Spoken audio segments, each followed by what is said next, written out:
All right, we're live. Welcome, everybody. I'm just getting started here, so if there's any issues with the audio or video, please let us know. We should be in business, fingers crossed. I did a quick recording test and it sounded okay to me, but whether that translates over to the web is another thing. All right, welcome, everybody. Just make sure I've got this muted. Yep. All right, Darren Guitar, welcome, mate. So we're going to do a 1 hour Q&A live stream kind of deal. So if you have any questions or got any comments or suggestions, all that kind of stuff, just let us know. I got some upcoming news about stuff I'm working on as well, so I'll fill you in on a bit of that in a little bit. But yeah, got some cool videos coming up that are, yeah, just a bit different from the regular ones I do in the room here. So welcome, everybody. We're Andy Johns. How you doing? Darren's from England. Awesome stuff. He says, hear and see you well. Okay, awesome. Very cool. Paul, welcome. Hope you're doing well. We've got, let me just, did I turn that off, right? Yeah, okay, we're good. So, all right, Michael, how you doing?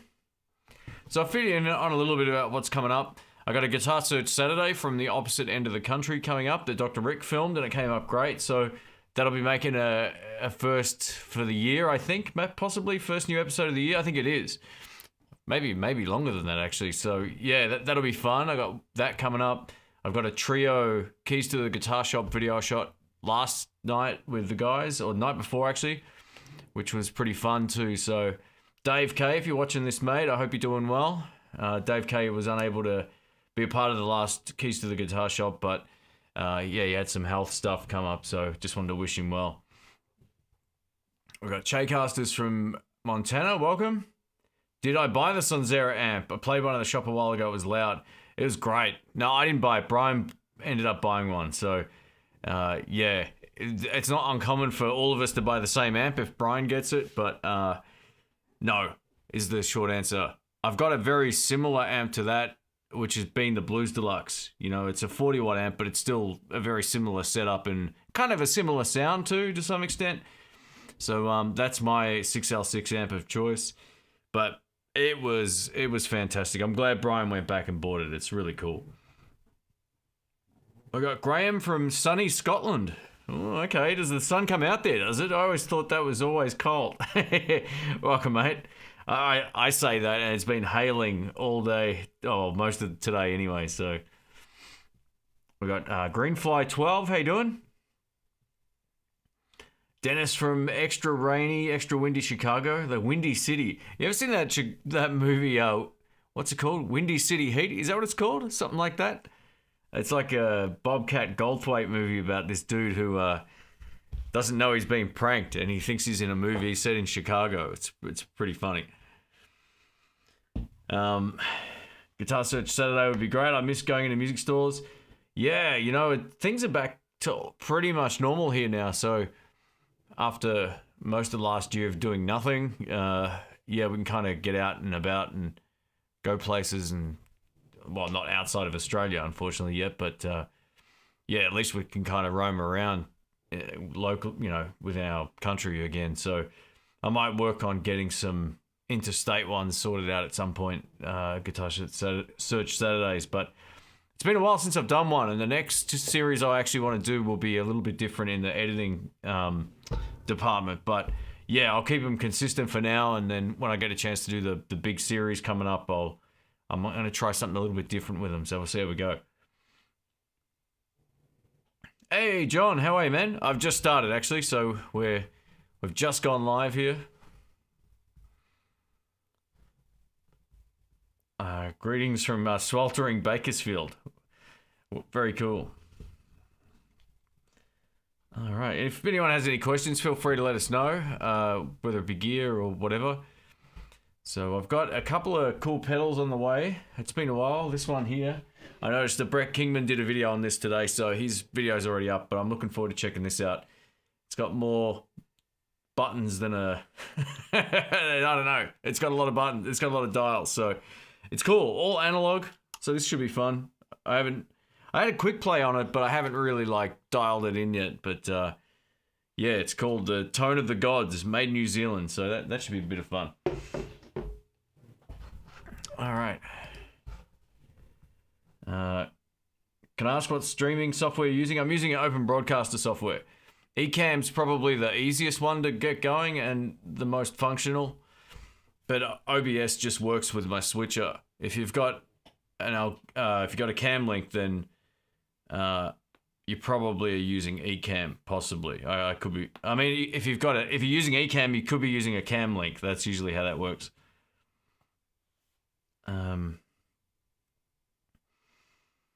Cheers from Denver, Colorado. This is from Jay. It says AC30 or Marshall for blues and classic British rock style riffs. Man, they both can do that. For blues, I much prefer the Marshall. It's not even close. It's a bigger, fatter, rounder kind of sound.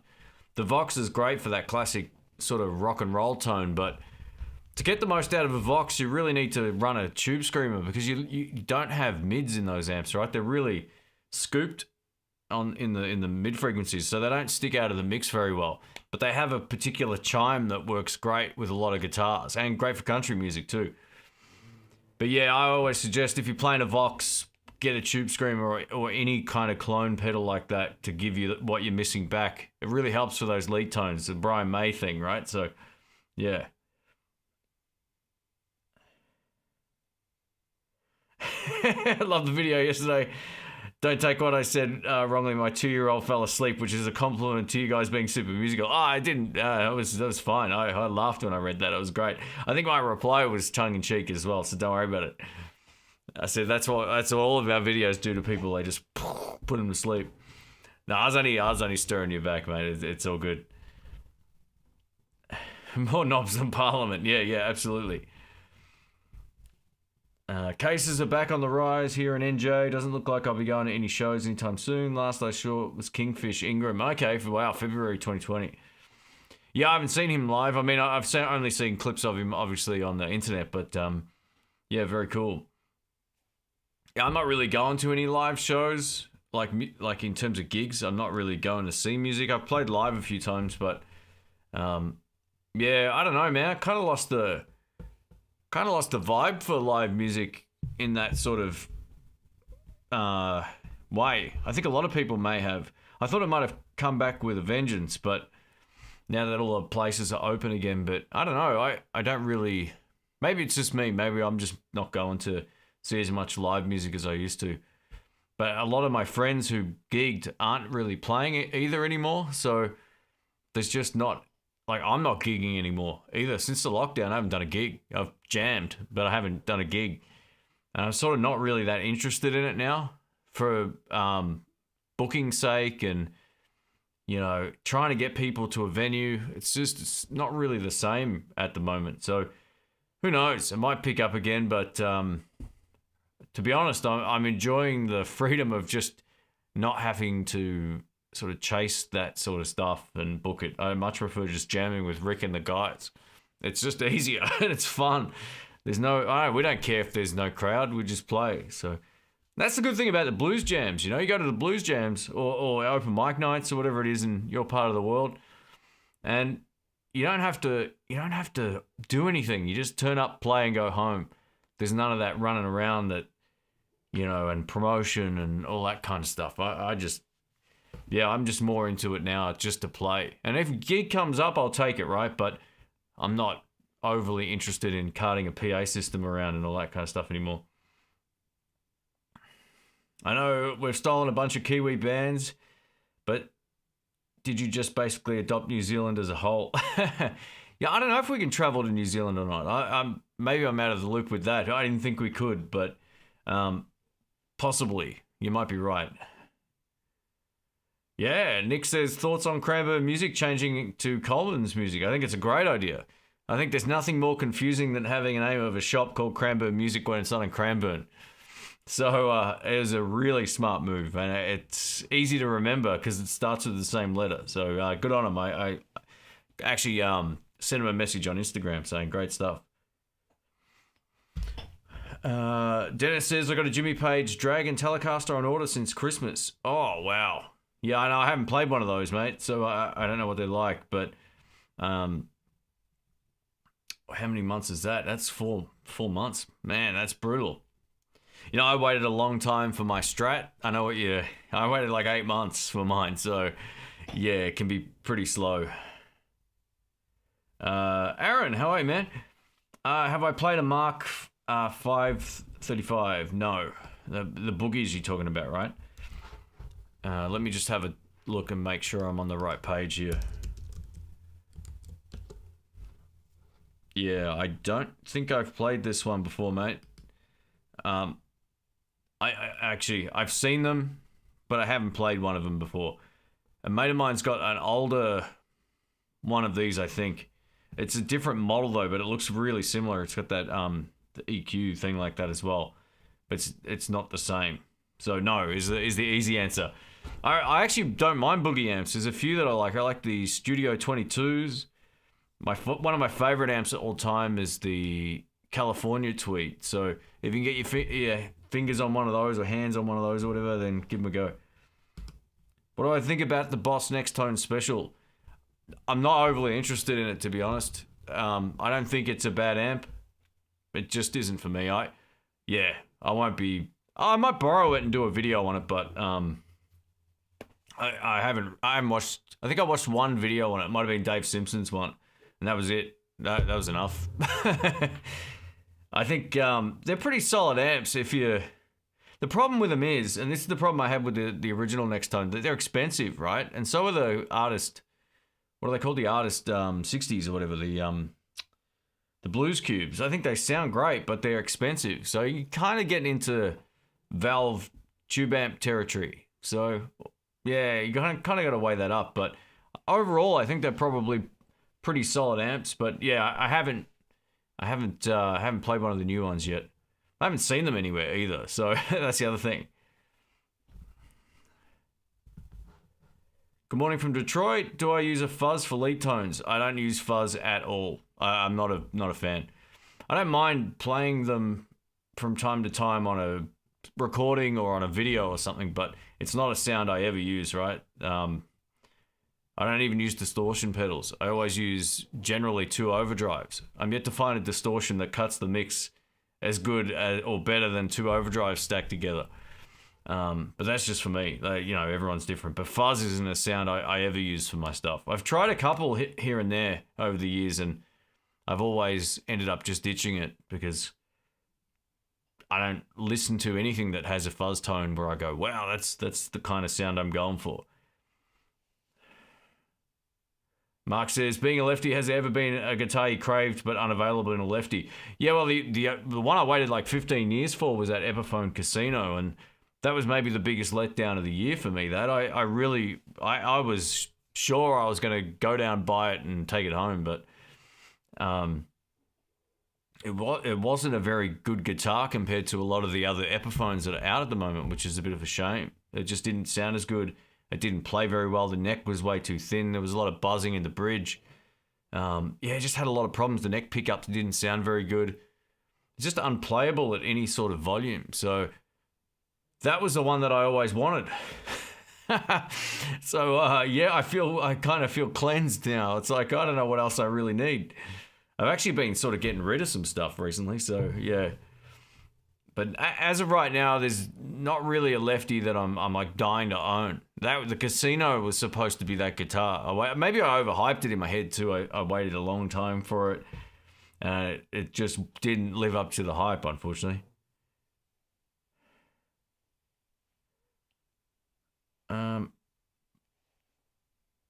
A mate thanked me for a favor with a 1991 57 replica Fernandez Stratocaster. Very cool. Yeah, I know Fernandez. Yeah, great guitars, made in Japan. I think they're spelled differently to that though, right? Or am I incorrect here? I thought they were spelled differently. Fernandez. Oh no. No, you're right. Yeah, sorry, my mistake. Yeah, pretty sure they're Japanese-made guitars. I've seen them in a few different shops around the world. Usually they pop up in, like, used... I don't know if they make them new anymore anyway, but I always see them in, like, guitar shops that carry used gear. That's where they usually pop up. I think it was Guitar Search Saturday in... Was it Woodstock Guitars? I played one, possibly, in Copenhagen. So if you can find that, I'm pretty sure I played a Fernandez in that one. Hey, Jamal, thank you, man. What are you doing? This is for the keys to the guitar shop videos. Oh, thank you, mate. Far out. Absolutely love these jams. I hope Dave is feeling better. Hopefully you can get Brian and Rick on the same jam. Yeah, I'm working on that, mate. Don't worry. Brian unfortunately had a gig on the same night we filmed the last one. Otherwise, he would have been there. Love what you're doing and keep up the great work. Cheers. Thanks, Jamal. I'll pass that on to Dave too, mate. Yeah, Dave was a lucky man the other night. So unlucky, but lucky still. So he's still with us, which is great. So Dave, again, if you're watching this, mate, I hope you're doing well. Yeah, he was spewing. He called me. He's like, oh, man, I'm in hospital. I want to come jam, but I can't. I'm like, mate, you just relax. Take it easy. So, yeah. He'll be fine. He'll be fine. So thank you, Jamal. Thanks again, mate. I appreciate it. Let me just scroll back up here. I know I'm a little bit behind the chat, but I'll try and get through this. Lots of gigs are selling out because the audience numbers are limited. Is that still a thing? I wasn't sure if that finished or not, but okay, cool. Do you think that nitro finish is purely aesthetic, or does it improve tone? Finish doesn't really have any bearing on tone. Don't buy into like the wood breathes more. The wood is dead, right? So just get whatever you like the feel and look of. That whether it's relic or not, it doesn't matter. Thinking of saving for a PRS Custom 24. I know it'll take a good while. Have I ever played one? And if so, what are your thoughts? They're amazing. They're great guitars. You know, I was so close to buying one at Jerry's Lefty Guitars a few years back. And Dr. Rick talked me out of it, and then he went and bought one. Oh, he bought a different PRS, but basically the same thing. I've got a Custom 24 PRS SE, which I love it. It's fantastic. I actually played an SE, one of the new SE Indonesian-made ones on Friday night, and it was far better than the first run of those guitars. It felt awesome. So that video is coming up on the next Keys to the Guitar Shop video. Yeah, I always encourage people to go try them if they can first. But even though a PRS doesn't tick a lot of the boxes I look for on a guitar, I love playing it. And playing one the other night for the first time in a while, I was like, this is so easy.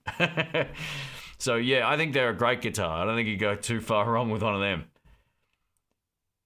Ever played a production model Eric Johnson Strat? No, because I'm left-handed, right? But I've got a friend of mine who's got one. They're pretty great guitars. One of our regulars in the chat has 7 months to go on a 12-month wait on a lefty CV Danish Pete Telly from Andertons. You got to wait a year. Mate, get something else. No. That sucks. You got to wait that long? Wow. That's crazy. It's crazy. Is it Andrew? Is it Andre? Is that how you pronounce your name? Hey Shane, just bought a Fender American Originals 50 Telecaster, waiting for it. Awesome, mate. That's fantastic. Congrats. I'm still loving mine, so yeah, I hope you like it. Yeah, fantastic guitars. You know, in that price bracket now, the only other one that's like as playable and as premium feeling is the American Pro 2s. So yeah, either of those two are, I mean, different sort of guitar. One's a modern take and one's the 50s thing, but they both feel great, so I'm sure you'll love it. Aaron says he owned the red EJ briefly. Cool guitar. Awesome stuff. We've got Stu from Oz from Ballarat. I hope you're doing well, mate. Sorry if I missed your question or comment before. Hi Shane, any Line 6 stuff that you like at all? Well, yeah, over the years I've owned a number of different Line 6 things, but they're usually recording devices. They used to make a thing called a UX2, which was a sound card that had built-in guitar effects before that was a thing, and it was fantastic. And I've got one of their wireless packs, the G30 Relay, which works beautifully. I've had it for 12 years. So it's still going strong. Dr. Rick's had it for about 5 of those years. But yeah, they make good stuff. But in terms of the amps, I've never owned one. I plan on playing some coming up.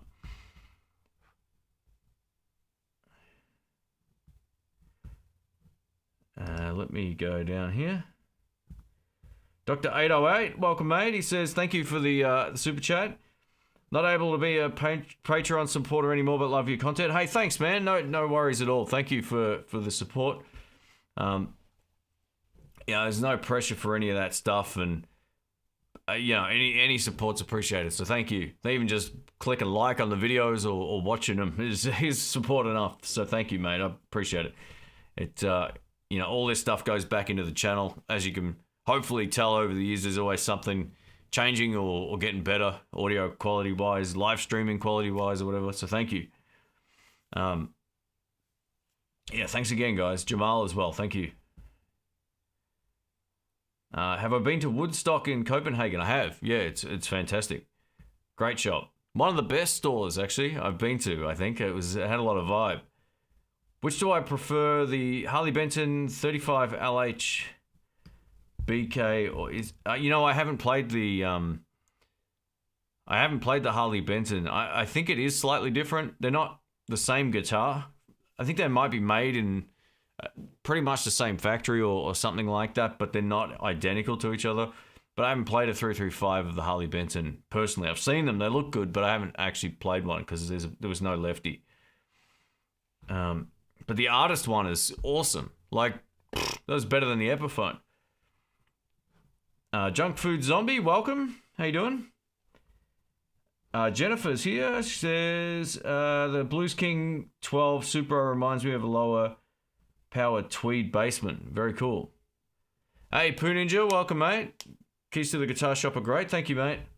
Hey, Addicted to Gears here. Welcome, mate. Oh, I think since the time change, I haven't caught one of your live streams, man. So I'll keep an eye out. I think it's tomorrow night, my time, at like 2 in the morning now or something. So I'll see how we go. Richard asks, long question, but I have a Fender Deville 4x10 60 watt and bought it before I knew too much about amps, but I love the sound of it, but it's so loud. What can I get a similar tone from that's not as loud? Similar would be something like a Princeton or a Blues Junior. It's different, right? You're not going to get the same exact tone. So don't think you'll get, it's going to be like the same amp tone, but smaller. But those Fender amps will give you a similar clean tone. And then if you use pedals, you'll be able to get that out of it. Or if you don't, the Blues Juniors are pretty solid. They're all part of that Hot Rod series. You could get the 40 watt Hot Rod Deluxe, but that's still brutally loud, right? And they get loud quick. So you turn them on, it's like, oh, one is really loud. So yeah, just be aware of that.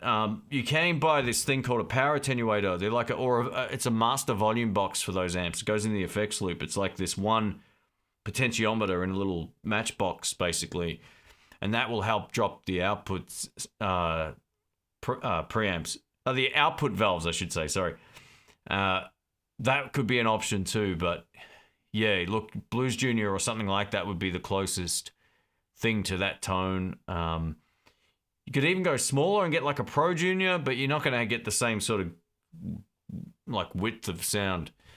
But yeah, great amp, man. Those 410s are killer. Lincoln, welcome, mate. Tony the Addict is here. yeah, that's it. Hobo Bob says, Oleg says, I got a cool channel. Thank you, mate. Hobo says, not a long time subscriber, but loving the channel. Do you know of a blues counterpart here in Canada? Reviews tone wise? No, not really, man. Like, Addicted to Gears from Canada, but probably like different sort of players, which is a good thing. I wouldn't wish my playing upon anybody, but yeah, I don't really, to be honest. I don't know if there's any other Canadians that I watch that are like kind of blues rock and funk kind of players. To be honest, I'm not too sure. Bill, thank you, man. Far out. Thank you.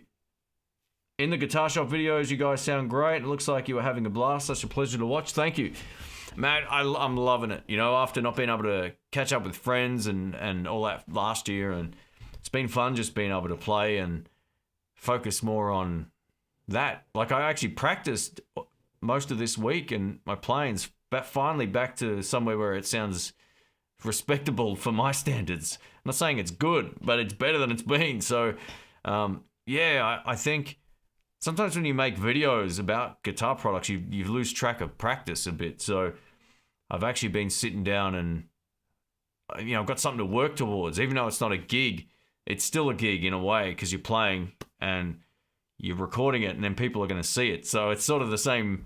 I got something to play or work towards a bit more now. So it was great. We had a great little power trio one the other night. And as you probably saw on Patreon, it's been super cool to do that and to do something completely different. And that's the thing. I'd like to hope every now and then there's something new that hasn't been done. And that was kind of the idea with that series. That and Guitar Says Saturdays and the original podcast back in the day. It's all stuff that, it's been good to sort of, come up with something that wasn't a thing at the time. So thank you. Man, I'm just enjoying grabbing guitars off the wall.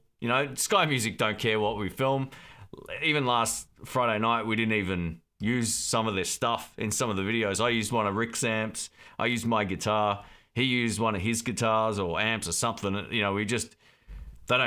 don't care what we do in there. It's great fun. And thank you again, Bill. Far out, mate. Thank you. And thanks to Dr. 808 again and Jamal. Thank you, guys.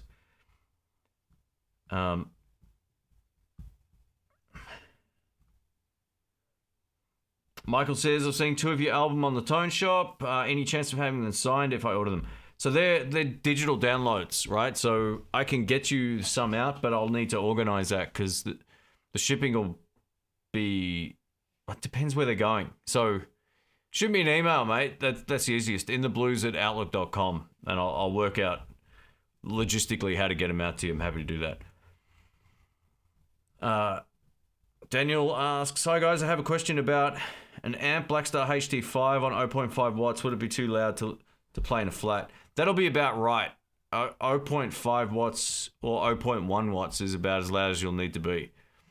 One of the fun things we did on Friday night, we took a 1 watt amp and I was keen to see how it held up in the mix. It did better than I thought it would do. So, that's about as loud as you'll need to go with one of those. If you're just playing at home, there's no real reason to be buying if you just want to practice amp in an apartment, get something like the NUX BT Lite. It's this little desktop amplifier. Not like a computer thing, but it's this little, you just sit it on your desk and it's the perfect practice tool. It really is. So that'll the Joyo Jam Buddy. All week I've been using the Joyo Jam Buddy in the other room and it's awesome. That would be my suggestion. You get 3 tones out of it. Clean, crunch, and heavy. And there's also analog delay built into it. It's fantastic. Have I played the Tonemaster Deluxe live? I'm really looking to pull the trigger on one. Lincoln, hang in there. I did. I played it Friday night with the guys at the shop, and it was plenty loud. Plenty loud. It was a lot of fun too. So, that'll be on the next one of those videos at the shop. Hey, Alan, how are you? Hope you're doing well. Thanks for dropping in. Awesome stuff. I've got folks from all over the world here. Very cool.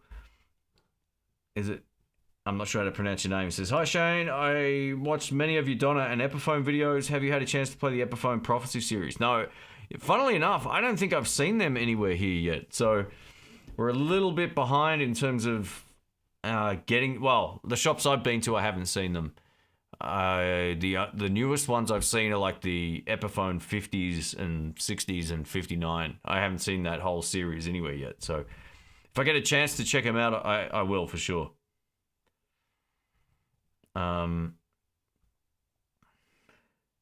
What if Hendrix never sung? Would he even become famous? Yeah, there's a possibility if he had another singer who was great or that suited the vibe of the... Yeah, I mean, there's plenty of famous guitar players who aren't vocalists, but it would have drastically changed it would have completely changed the sound, but would we have known any different? That's just one of those things. But that's one of the things about, for me, even as a guitar player, I appreciate quality singing mixed with quality guitar playing. It doesn't have to be mind-blowing guitar and a crap vocal. I'd rather hear a good mix of both.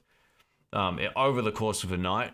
I'm not saying Hendrix can't sing, by the way. I think his vocal's perfect for his style of music. So, yeah, I'm just saying that's kind of what I look for. But a lot of people would just listen to it based on the guitar playing, and with good reason too. He was a pioneer back then. What do I prefer, the Boss? Oh, hang on. I'll come back up to that. Craig, thank you, mate. Hi, Shane. Any Marshall amps you recommend for home use only? Love the channel. Keep up the great work. Well, it's funny, you know, like I've also been using you're going to laugh, I've been using my Marshall DSL on 20 watt mode, but with the master volumes down. I'm getting a pretty decent sound, but I probably wouldn't recommend that for home use. The one that completely blew me away the other night, and you're going to laugh, it's the Marshall MGX FX30, I think it's called. MGFX30. Look, I'm going to type it in. It's probably wrong, right? Marshall MGX30. I'm going to say that's it, Craig. And it sounded great at low volume, and it sounded awesome with pedals, and it was way louder than I thought it was. It's basically a solid state amp with some digital effects built in. But that would be a great choice. I actually preferred it over the 1 watt Marshall, which is also a decent little home practice amp, but it's very limiting in what you can get out of it. I almost think if you're looking for low volume, you'd be better off getting a solid state amplifier any day of the week over a tube one or a valve one for home use. Because to get the valve ones to sound great, you've really got to turn them up, or they've got to have an attenuator on there that you can actually turn them right down and still get a good sound. So the MGFX30, just type it in, it'll come up. It's some combination of those. It's some combination of those letters that I've just sent to you there. Someone just said, what about the Origin 5? I think that's, from what I like, it was the worst amp I've played. I wouldn't recommend that whatsoever. The Bugera V5 Infinium, that's another good little practice amp for home too. That destroyed the Origin 5 for the sounds that I like. But it's all personal choice, right? There's some people who will only take the Marshall over that, so it's up to you. But yeah, that MGX30 or whatever it's called is really good. Someone can correct me on it. I can't remember the combination of letters, but it's killer. It's really, really good. So thanks again, Craig. Thanks for the support, mate. Let me scroll back up here. I didn't mean to miss the questions here. Where was I? Picked up in a 2019. Oh, here we go. Sorry. Kia says, which do you prefer, the Boss Katana 100 or the Fender Champion 100? Yeah, look, I think the Katana's a louder amplifier, and I played one live the other night. We filmed it at the shop, and it was brutal. It was so loud. Like, I ran it on 50 watts, and it was still, that's the 212 one. So I think overall you get to get a bigger, louder sound out of the Katana. And the thing about it though, for me, I don't want to connect it to a computer. I don't want to mess around pedal platform. You can get a good tone out of both.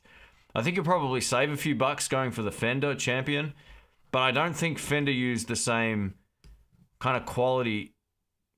Oh, did my stream drop, or is it all right? Sorry if it dropped, guys. I just got a notification saying it dropped. I don't think the Fender use like the same type of quality speakers in their solid state amplifiers that like Boss put better speakers in their amps. But I can still get a nice clean tone out of that Fender 100. If I had to pick a champion, I'd probably get the 100 just based on the fact that it is loud enough to play with a band. On the next one, we're going to feature both of those, the sort of the silver face one or whatever you want to call it, and the new black one. I think the simplicity of the Champion is pretty cool. But again, if you're using pedals, you can just plug into the clean channel and get a good sound on both, basically. Andrew says, looking for a noiseless HSS Strat, 3500 USD limit, sir, Music Man, Cutlass, Fender Ultra, or build one. Man, look, I always think that you're sort of blowing your dough if you build your own guitar. It's fun. A lot of people like to do it, but it's always that thing, like the sandwich someone else makes you is better than the one you make yourself. And there's a certain mojo attached to like other guitars that I don't know, man. I'm a big believer in that. I know a lot of people have made guitars over the years and they don't hardly use them. There's some guys that I know that do, but they still prefer like the one that they bought over the ones they pieced together a lot of the time. But look, it's all personal choice, man. They're all good guitars, right?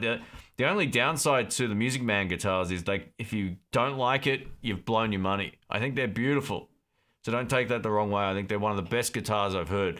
We did a Guitar Search Saturdays in Pro Music Tools in Germany, and Dr. Rick got to play that exact guitar, the Cutlass one, and it sounded fantastic. It was beautiful. Like, some of the best tone ever. Noiseless pickups. I think it's got that active noise cancellation thing in there.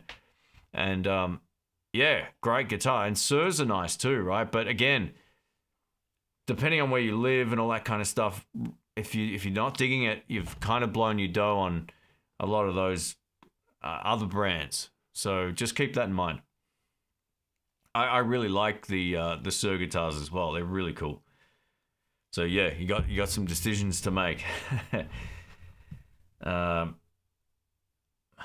For blues and rock, what do I prefer? Marshall all the way. Just way more versatile. Look, the Vox amps are great if you're playing classic rock kind of stuff and country. That's the sound. But for dirty blues, man, the Marshalls are the best. And they cut a mix better because you've got that big mid-frequency thing that like Fender amps have. But the what do you call it? The EL 34s, they're gnarly, man. They're super gnarly. Yeah, the headroom in the Marshall's way better. Like I've owned, how many Vox amps have I owned? 3? 2 or 3? A 30, AC15. Did I have a third one? Can't remember, but anyway, yeah. And the Marshall DSL, like 40, wipes the floor. Again, it's subjective to what you like. Not everyone will agree with that, but the AC10s are really good. That amp kicks ass if you're looking for something small. Yeah, you're gonna have to give me more info on like when you say Gretsch 5622. I have no idea what that is. I got no idea. Just say, what did you like better, the green one or the black one or something? Because I don't know those model numbers whatsoever. Is this 5622? Is that the Chet Atkins one possibly? I can't remember.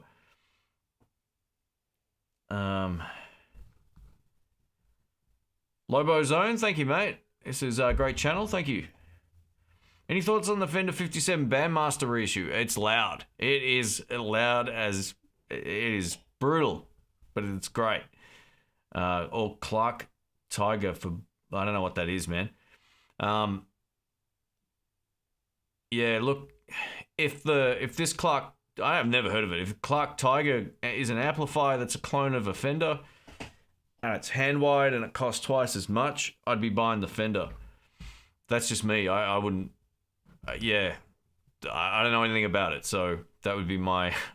I'm not waiting for the Fender money truck to back up either, but yeah, it's just clones of something that is already good. Like the 57 Bandmaster is a custom shop amp, I'm pretty sure, right? So you're going to be buying a Dr. Rick had one of those, and it was too loud for him. It was just brutally loud, so just keep that in mind. SGs or Les Pauls from Alex? Les Paul for me personally, yeah. I like the weight of the SGs, but I don't like the neck dive, and they always throw me in terms of their neck joint. I always think I'm further up the neck than I am. It's weird. It always does that to me. Hey, we got Landon here. Welcome, mate. Do I play acoustic guitar much? No, I actually just sold my acoustic. I hadn't played it in about a year, so yeah, no.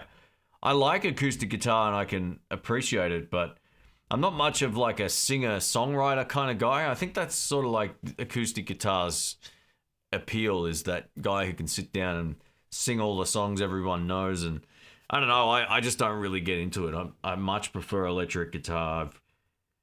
I get next to no enjoyment out of playing acoustic unless I'm tracking a part.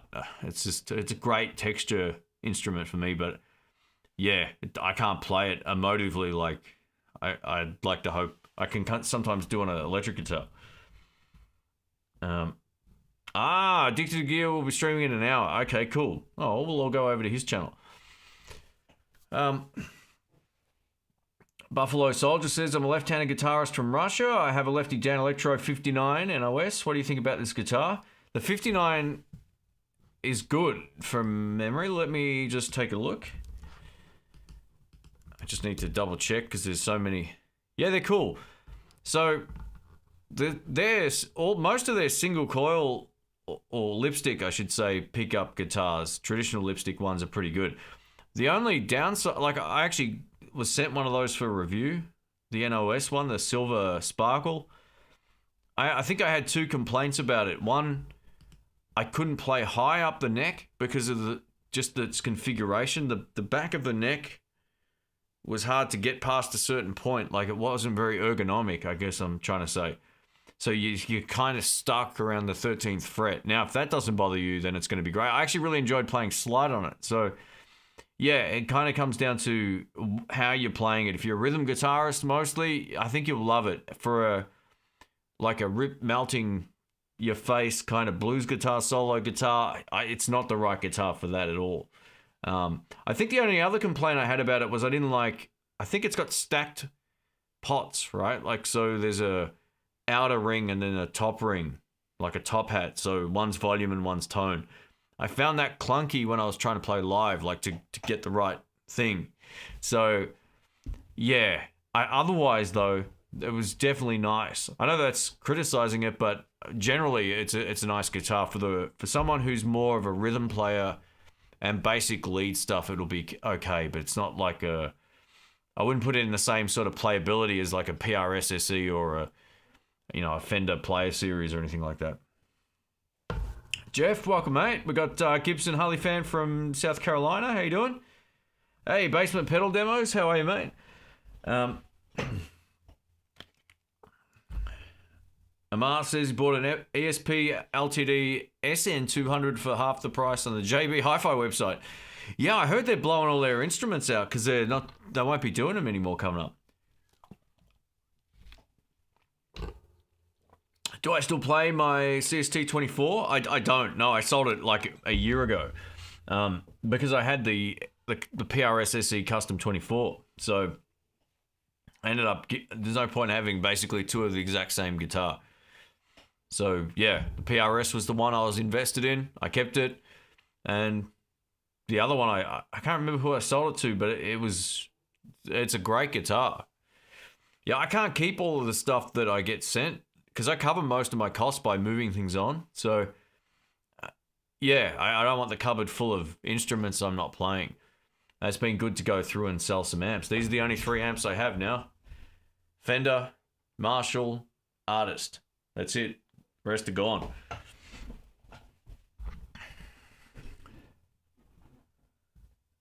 Is the Sir Bella a good amp? I haven't played it. Yeah, I would just trust your ears. Try and find some videos on it that do it justice and see how you go. 4 best pedals to gig with for most general use. Well, I think if I had to pick 4 pedals, I sound like a broken record. I'd pick the Royal Flush Dual Overdrive pedal. It's the best. I'd probably put a tuner on my board because you can never... It's just a requirement, but we'll keep that one out of there. I'd go a Jim Dunlop R pedal, the Royal Flush Dual Overdrive pedal. I'd take an analog delay. I'm really digging the Maxon analog delay, the AD999. That's a really nice sounding pedal. And I'd probably throw a Tube Screamer or something on there as well. Or some sort of tremolo or vibrato pedal. But look, all right, for general use, get a good tuner, right? As boring as that is, I just bought another one. Actually, yesterday I bought this. I got a TU3 because I'm putting a second. Well, I've already put my second board together, but I needed a tuner because you need a tuner. So that's one of them on my board. You can't go wrong with like some sort of Maxon OD820. Something like that is a great all-round pedal. It's a Tube Screamer basically, right? So that's what it does. And an analog delay is of any description is a good choice too. You could go for volume boost into that, or something like that has the clon voicing is another good one.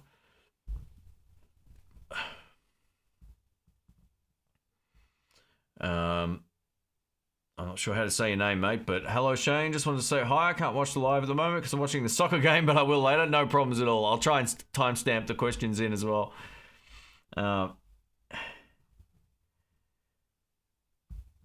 Let me scroll down. Is a Fender Strat worth it? Well, you know, these sort of questions, like, it's like saying, is it worth buying a new car? Which a lot of people will say no, and I would be one of those guys, but it's all subjective, right? Like, can you afford it? How invested are you in playing? I always try to say to people, one of the lessons I learned was to buy, if you know you're going to play long term, don't buy the stepping stone guitars. Just don't buy, like 5 guitars to get the one you want. Go to the better option straight away. And get one you can justify mixed with one that motivates you, and one that you know that the law of diminishing returns is going to be not a big thing, right? So, like what I did recently, I bought the 50s original Strat and Telecaster. For me to get the next guitar up would cost me, to get an appreciable difference would cost me thousands of dollars more, and it's not worth it, right? So for me, that's the best guitar to price performance ratio I can justify for where I am musically. And it's a guitar that I don't plan on ever selling. So try to weigh that up when you're thinking about buying anything. Sometimes you're better off spending a little more, and if you're not sure you love music, that's when you'd spend a little less.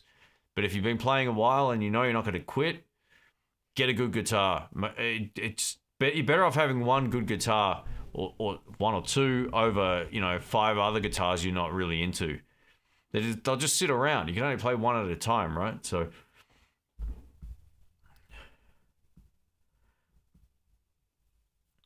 sorry guys, I'm getting there. Wow.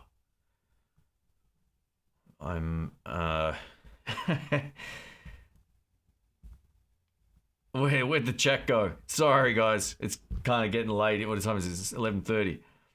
We got Peter from Denmark. Welcome. G'day from Connecticut. You guys sounded great the other night. Thanks, mate. I appreciate that. I'll tell you what, maybe the next time we do that, we'll live stream it so you can see how much work goes into those videos. It's brutal. I'll see if they've got a good connection at the shop there, and I might run the switcher or something like that. For playing low levels at home, I use my Captor X. Oh, the Captor X is awesome. I mean, that's what I use now. That's the only device like it that I use. Well, I've still got the Torpedo Live, but I'll probably sell that. I sold the Kemper a couple months back. The Captor is like, it's perfect. You probably noticed there's like nothing on this desk anymore in some of the videos. Have I played through a Fender 68 Custom reissue Deluxe? I've owned one, actually, yeah. So they got better. There was something wrong with them when they first released them, in a way that they had a lot of white noise, like a lot of hiss when you're at idle, but I haven't noticed that at all on the new one. So great amplifiers, absolutely. If you check out the last 2 Keys to the Guitar Shop, I played the one with Rick, and then Brian used it on the video that went up yesterday. Were there any downsides to the Tonemaster? Not really. Like, for what it does really well. I guess it's a feel thing as well, right? Like, it's how you... I should preface it by saying, like, I've owned a Fender Twin, and I never liked the Fender Twin as much as I liked a Deville. It's a different voicing. If you love the Twin sound or the Deluxe Reverb was awesome the other night, then you'll love it. But it's not my tone, and I really wanted it to be, but I could never get into it as much as I could like any other of my other amps, just because it's a Twin. It's not my sound. I prefer an amp to get a bit of edge to it, whereas the Twin just stays clean. And surprisingly, you can get a good dirty sound out of it by turning the power attenuator down and just cranking it up, right? But it's still not my sound as much as cool as it is. And I learned a lot about it after the fact as well. Like, the Tonemasters still sound best when you crank them. It's the way that it is, right? So the only small downside, I think, they don't take a clean boost pedal quite as well as like a valve amp does, or a solid state amp, because they don't respond in the same way that the valve amp would. But if you run an overdrive pedal, you're going to get pretty much the same sound. And then the clean boost before it. But there's not a lot of downsides to it. It just, like the twin sound isn't my tone. And having owned twins before, yeah, it's just one of those things. I wish I loved it more, but it's not my kind of sound. I actually had a lot more fun playing the Deluxe recently because it was closer to the sound that I have in my head. And that's all it is. It's like some people will want a cleaner, bigger sound, and that's where the twin kills the Deluxe reverb. So, yeah, it just depends on your own personal taste. I think they're a great amp. The best modeling amp I've played, hands down. Let me scroll down here. I'll scroll back up in just a sec. Far out. Man, sorry, I'm going to have to fly through some of these questions. Deshaun, thank you. Good show. Have an Epiphone, Lucille. What are some good pickup upgrades?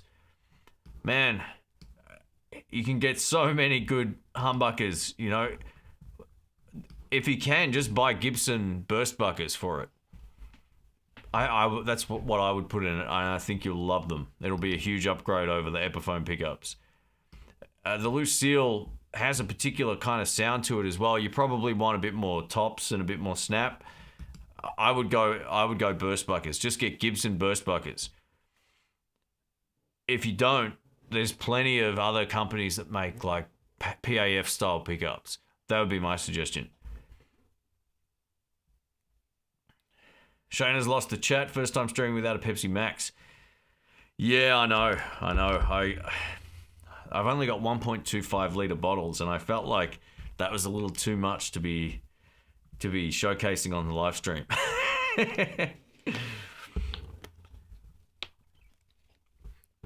Max says, why is my choice in amp combos and not amp heads? It's convenience. Like, I don't want to have to go to the car twice or 3 times. So, amp, guitar on the back, usually, unless it's my Flying V. I've usually got enough gig bags to get by. And pedal board, and walk straight in. Or amp and guitar and pedal board over my shoulder. So, yeah, with a head and box, you've got to do another trip, and I'm way too lazy for that. That's all it is. It's basically just a convenience thing.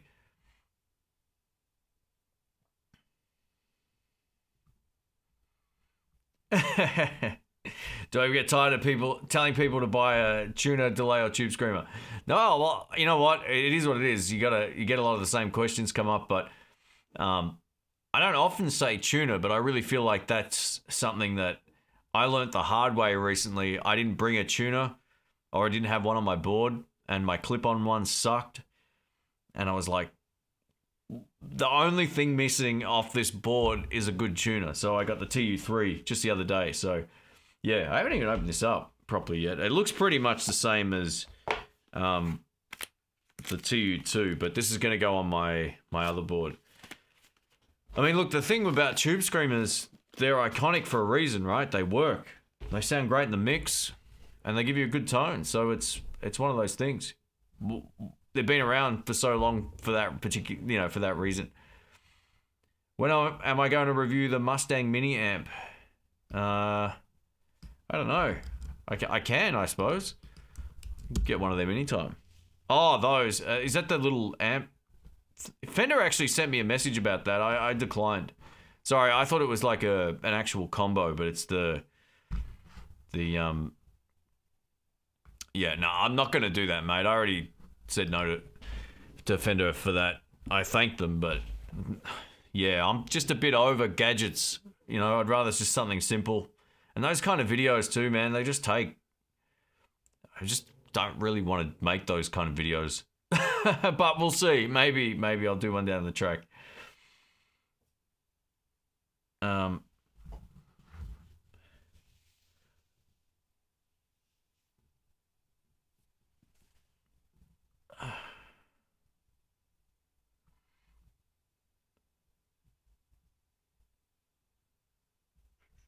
Let me scroll up. Your preference between a Les Paul and 335? A Les Paul all day. Just the way it feels is much better for me personally. I like the tone better too. Not a huge fan of the sort of like woolly overtones of the 335. Some people can get them to sing. I've owned a number of them, probably 5 of them over the years, and I've never liked them quite as much as like a straight up Les Paul for my particular type of sound.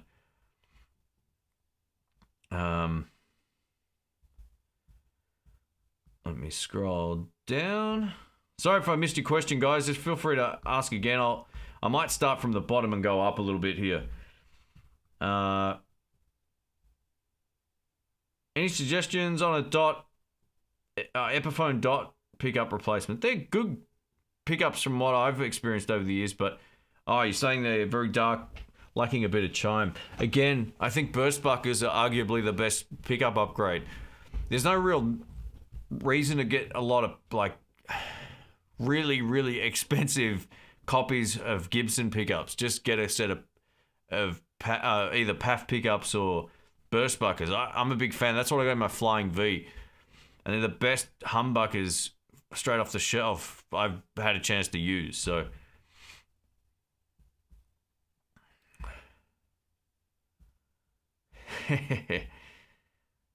Gibson quality since the new ownership. What are my thoughts on it? Look, I think they've been great. And nearly every guitar we've played on the Keys to the Guitar Shop one. I didn't own any Gibsons for a while, and then I bought the Flying V and the Les Paul Special with the P90 pickups, and both are awesome. The V especially had nothing wrong with it. I did have to go back and get the Les Paul Special nut filed slightly just to give it a little bit less grab in one of the grooves, because I couldn't. After I moved, I lost my tools. And other than that, it's been awesome. So yeah. Look, there's always going to be people that have problems with something that they buy, but out of all the ones I've tried recently and reviewed, and I've got others already queued up in the schedule, there's a Palam Blue SG coming up this week. That is killer. And all the SGs we played at the shop, and they've all been awesome. So yeah. Do I ever stack your drive or distortion pedals live playing? Yeah, all the time. Most of my overdrives are stacked. That's what I look for. I look for a great overdrive tone that I can stack with other pedals. And since I got my hands on that Nordvang Gravity, I've been using that and the Royal Flush, and they all play nicely together. It's fantastic.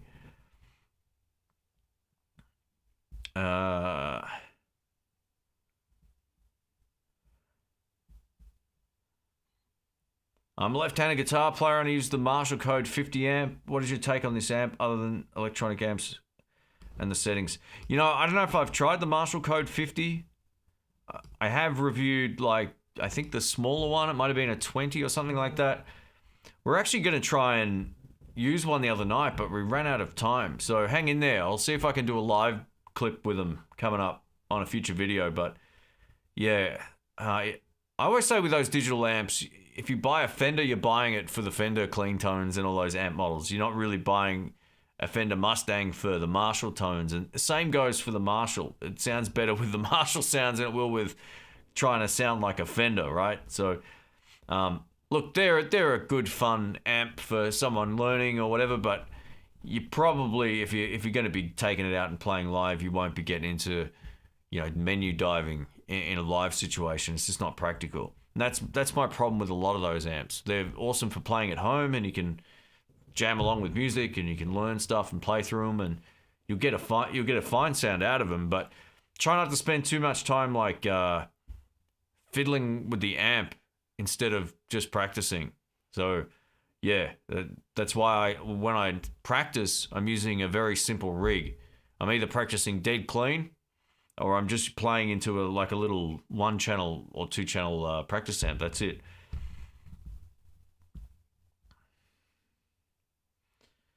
I just sold my Victory V30 for a Tonemaster. It's horses for courses. Yeah, totally. I mean, people just ask my opinion, and I say what it is. I think the Tonemaster amps are great, but having 4 amplifiers, it was something that I didn't need to hold on to. I'm trying to make a bit more space here as well right now as well. And yeah, that just having amps all over the place isn't really It's just not worthwhile. I don't want to. I'm not a collector. I don't collect gear. I might have a bit, but I'm always moving things on or buying something and selling it or whatever. So yeah, for me, I'm not a collector. I don't need to just have stuff. I don't treat music gear like that whatsoever. I don't have guitars on the walls. I don't do any of that. I just keep them in the cupboard. Play them when I want to play guitar. Zuvex, Factory Fuzz, or Big Muff. Yeah, I'm not much of a fuzz guy, mate, so whatever you like the sound of better. Zuvex make cool stuff, I gotta say.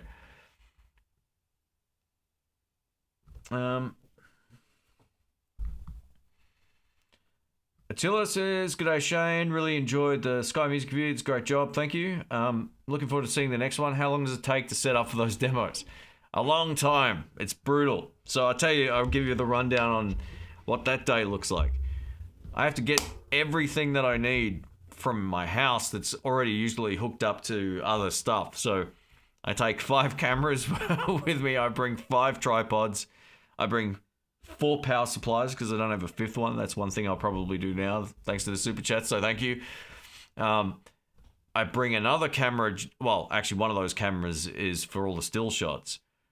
Then I have to bring all my recording equipment. So I have to lay down and double check I've got all my cables. So like up to 8 XLR cables, mic stands, like overhead mic stands, microphones. Then I've got to check for the short stands. You know, those are the ones with the steel base on the bottom. You usually see them here, but they're in the other room still. And then I need to check I've got all my guitar stuff. So it'll literally be like cables. Sometimes I bring a guitar with me just in case. Like last night I bought 2 of them with me just in case. Or 2 nights ago, I should say, sorry. So I have all of that. The car's full. I have a bag that weighs about 25 kilos. It's like 40 pounds or something with me, right? And that's just full of cables and extension cables and power boards and everything. And I also now I've taken this little light with me, which is just a little LED one. And I'm bringing that, so I need a light stand for that. And I took it on my Instagram. I actually posted a photo of one shot of the cameras, but it takes ages because then we have to lay all the stuff out in the store. We have to clear the stuff that's in that room, in that area we're filming out. And then we have to set up everything so it works. We have to get all the cables into the recorder. I need to make sure I've got all my SD cards for the cameras, all that kind of stuff. But coming up with the next one, I'm going to try having one of my friends help live switch the show so I don't have to edit it. That may actually save a whole lot of time, but it's brutal. So by about 2 o'clock in the afternoon, I start organizing all the gear that I need for that, and I put it in bags and I lay it out on the floor to make sure I've got everything, because you get there and you don't have something, it sucks. I leave about 3 o'clock, 3:30.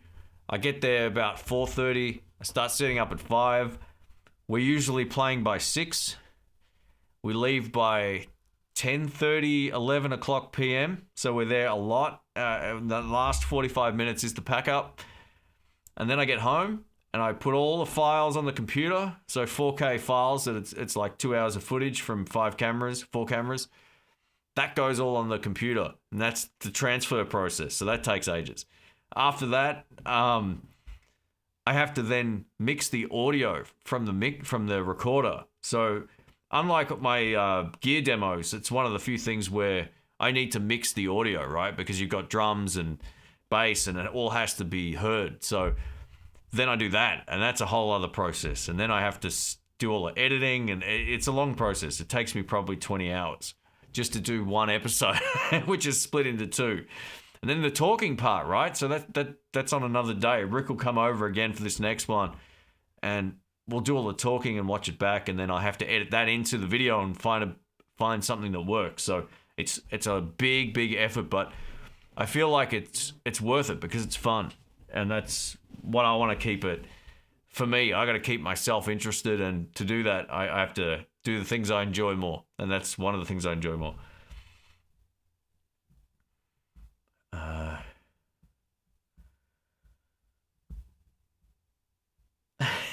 Chat is coming thick and fast. Yeah.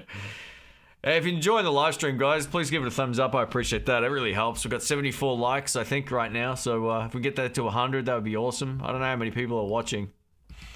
But it says 246, but that doesn't seem right. Well, maybe it is. I don't know. But how do I check? Is that accurate? I don't know. Maybe it is. Let me have a look. Let me just see how many we got. 240 people. Holy crap. Thank you, everybody. If we get it to... Yeah, let's see if we get 100 thumbs up. No, let's see if we go for 95. I'll aim low. No, but thank you for being a part of this, everybody. I appreciate it. So that counter here is actually accurate. Far out. I haven't been doing many live streams lately. It's not that I don't want to. I've just had a lot on. Coming up, I'm scheduled almost a month ahead with a lot of things at the moment. Only 2 videos a week, but coming up, I actually want to do 1 live stream every second week or so. Something like that. Well, I always say that, but it's whenever the spontaneity kicks in. Amanda Coombs, welcome. Hope you're doing well. We got Krenna Guitar. How you doing? Yeah, Stan Lee says this. If you want to improve, play clean. No noise to hide your mistakes. Totally. You know, one of the things I always do is practice without either dead clean or without an amp. Just play and make your notes ring out on an electric guitar without actually plugging it into distortion. I always practice clean. The best way in the world. Unless I'm going for I'm practicing a song that needs a different sound, but for actual practice, clean, totally. You're spot on, mate.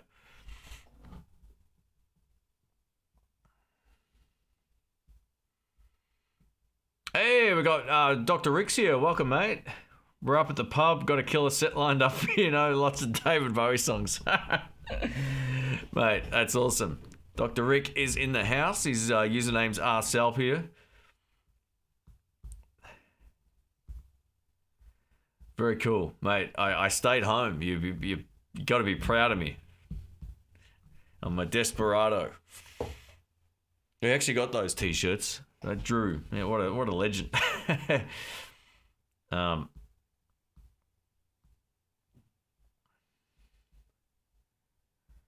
me scroll down. Is Dafon DF2210 wah pedal good for a starter?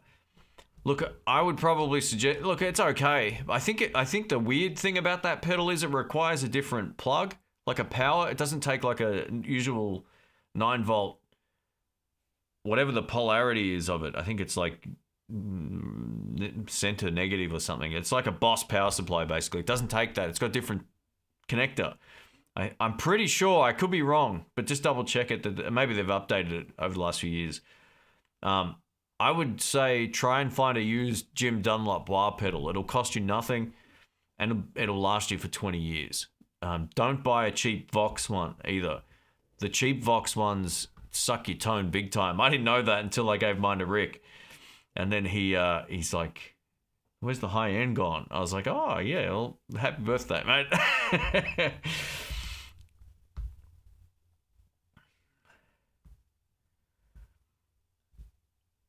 Yeah, Rick and I had so much fun the other night, man, playing 3-piece. It was the power trio things where it's at. That was good fun. You know, we're both bass wannabes. But yeah, I posted a short teaser clip on Instagram today. Was it today or yesterday? Yesterday. And yeah, I gotta say, man, those American Professional 2s, not only are their tallies and strats good, but the bass guitars, they're light and they play beautiful.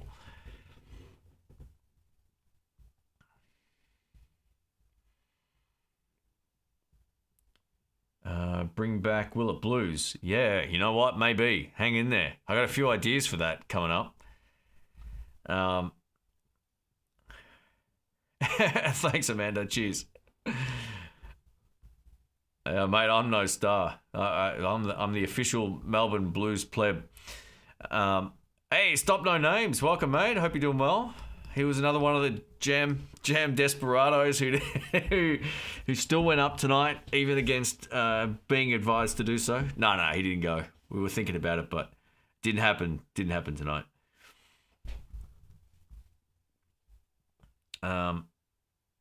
Oh, I got 114 likes. Thanks, everybody. Fire out. That's cool. 8,000 likes. Let's do it.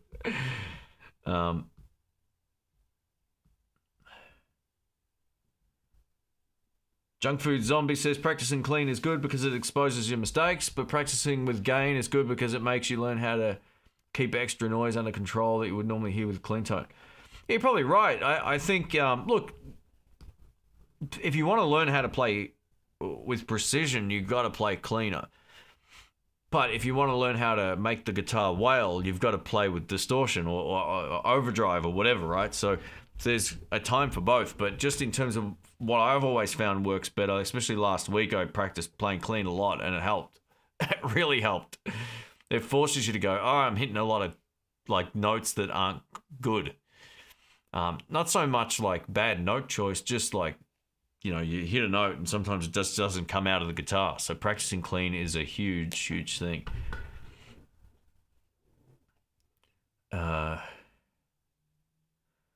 57 classics.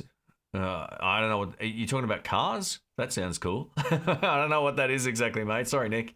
When am I coming back to the States? Well, I had a trip booked last year that got cancelled. So that's supposedly in credit. I guess we'll find out if that's the case once flights open up. But I think what's going to happen from the looks of how the US is working and probably how Australia will follow is there'll be some sort of, what do you call it? Like, you know, the shot, there'll be some sort of like passport registration document or something like that. Be like a malaria shot certificate or something. So I think once all that's sorted out, I could be wrong. I mean, I don't know anything about it. That's when that will no doubt happen. And as soon as I can travel again, I will, because I put in like 2 months, 3 months of work organizing my last trip.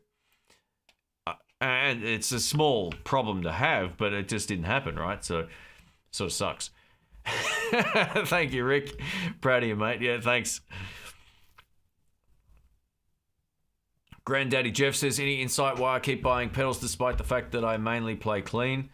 Do I have the dreaded gas? Yeah, look, I think a lot of people, including myself, we bought stuff based on trying to find inspiration in something else.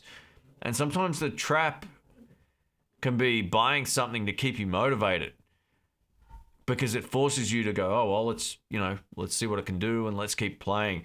And I've gone through phases where I think I need more stuff to keep me interested, where it's not the case. You've got to still love playing.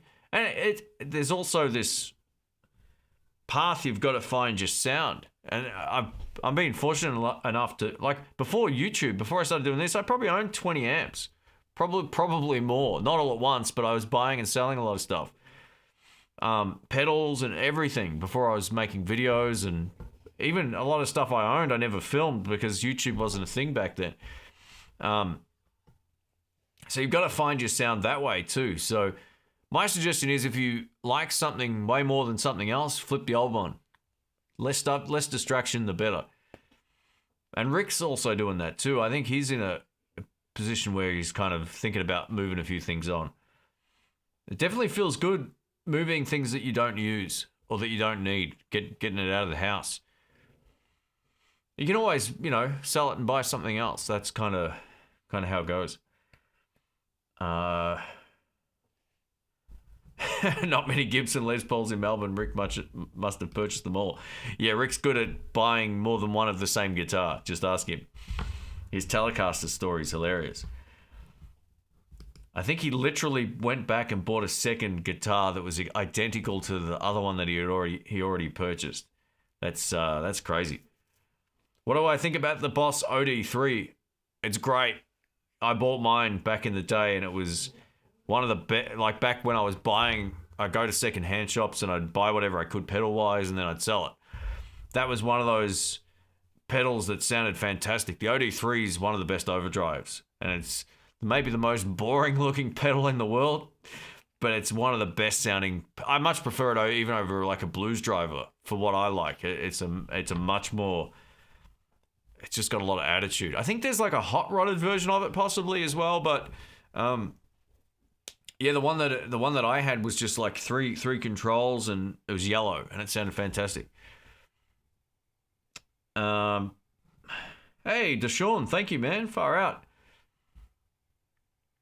How do I get my DSL to sound good? I've tried one, but the sound sounds mushy and thin to me. Want a Marshall as a second amp, Studio, Plexi, or Classic JVM, or maybe the DSL owner Mesa Rectoverb 20.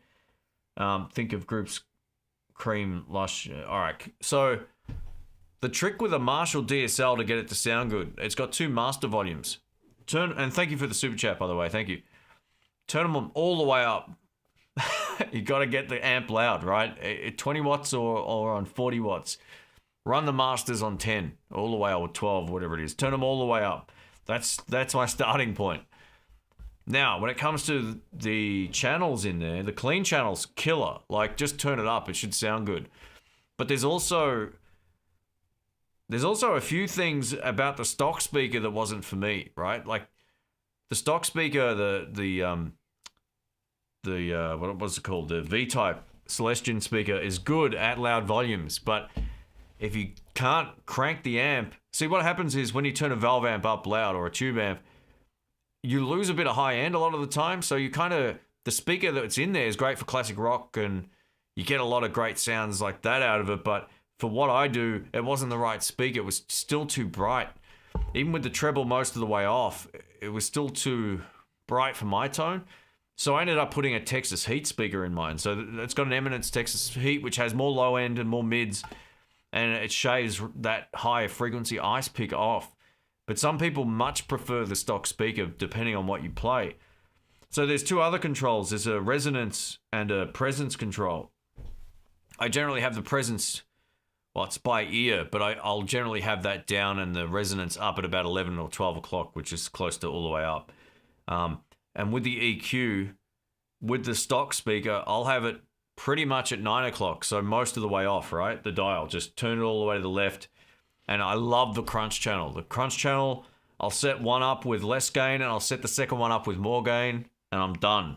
And you can get great tones out of it. But I found it a bit bright for my particular sound, so that's why I changed the speaker out in it to the Texas Heat. Now, I've tried another few speakers with that amplifier, and I liked almost all of them more than I did the stock speaker. But you've got to turn them up. You can't...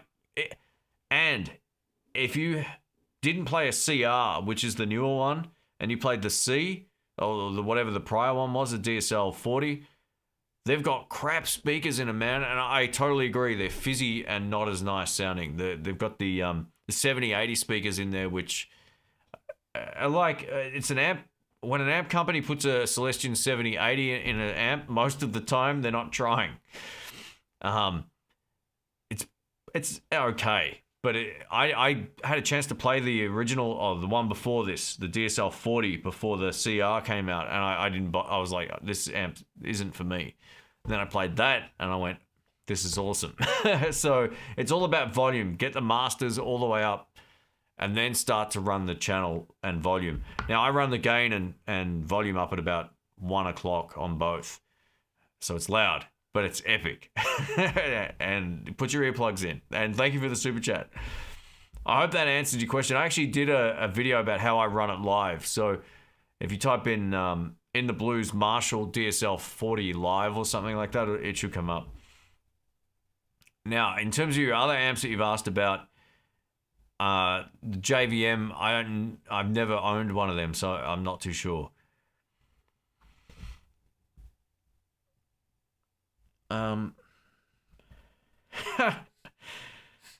I solo guitar says I have a disease that prevents me from selling stuff. Yeah, I got a friend like that as well. His name's Dr. Rick. No, his name's Dave K. Yeah, I had a few friends like that actually. They're allergic to selling something that they never play. Neil. Zach says, hi Shane, I haven't tuned into one of these for a while. Great to be watching this. Thanks, man. I think it's been a month since I did a live stream, so it's been ages. Zach says, oh, sorry, the chat just went.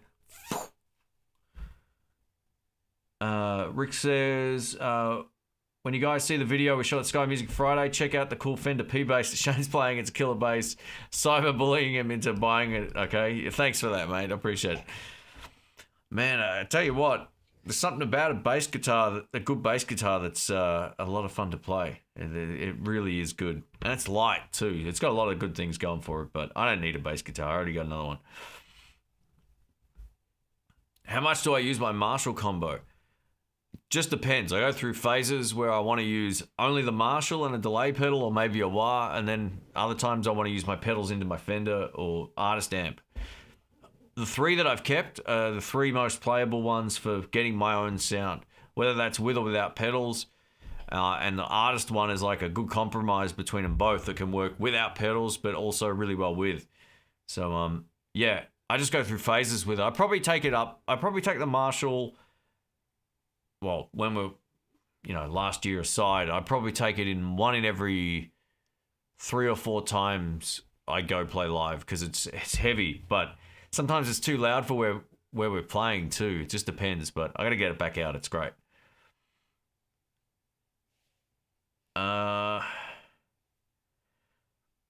What's better, AC30 with greenbacks or blue? On the last Keys to the Guitar Shop video, not the one that went live yesterday, but the one prior to that, check it out. We're both playing. It's all personal choice. I actually prefer the greenback one. I actually just like that more. It's a bit more, I don't know, it's lighter as well, which is a good thing for a Vox amp, but a lot of people love the blue, the Alnico blues, with good reason too. They got a cool sound about them, but when I went to buy mine, when I had a chance to either get the greenbacks or the blue, I went for the greenbacks one. Maybe because I'm more of a Fender amp fan. I like that sort of, it has a bit more of that vibe going on, and Brian got a great sound out of it. Is the hand-wired tube screamer better? No. Don't waste your money. Just get a production model one. Look, it's cool if you that's a bit of a blanket statement or opinion. I wouldn't buy one. Let's just put it that way. It's I don't think there's anything wrong with any of those or any of these kind of things. If you want to spend a bit more money on one, get this. The Apex 808. There's something about this that's pretty cool. Like Rick had a chance to play this at the house the other week, and it does sound different. Better or worse is subjective stuff too, but it's really good.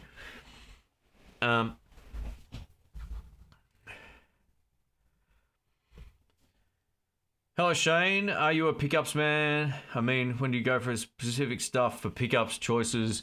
Usually happy with the stock pickups. Over the years I've learned to buy guitars that sound great. That's one of the things that it made me shake my head. I'm not in a disgust way, but I'm like, I did that video on the Epiphone Casino, and I didn't like it. It was pretty underwhelming, and the neck pickup was not very usable, and everyone's like, oh, you changed the neck pickup out, and it's good to go, but it's like, I'd rather just buy a guitar that sounds good, like, without having to do that. If you do need to change, sure, you can make, if you love a guitar, then it's a different story, but to buy a guitar only to change the pickups out isn't great, unless you're going through that learning process. So I try not to do that anymore. I went through this cycle of changing like 5 different sets of pickups in one of my Strats, and I still didn't like it. And then I found a Strat that just sounded great, and I'm never going to change the pickups in there. So yeah, pickups are a huge rabbit hole. You need to know what you don't like about the ones that are in there. And have you exhausted all of your options? It's mostly the amps that make the biggest difference, right? Yeah, that's kind of my experience with the amps. Will exhaust your EQ options out and see how you go after that. Because yeah, pickups can be different but not better. I'm just fortunate now. I've gone through that. Like from my Telecaster, the one that I bought recently has great stock pickups. They're never going out of it. They're better than the 52 reissue that I had. But the Joe Bardens are the best upgrade I could have made to that 52 reissue. So yeah, you've just got to kind of find what works, and pickups are a complete rabbit hole, man.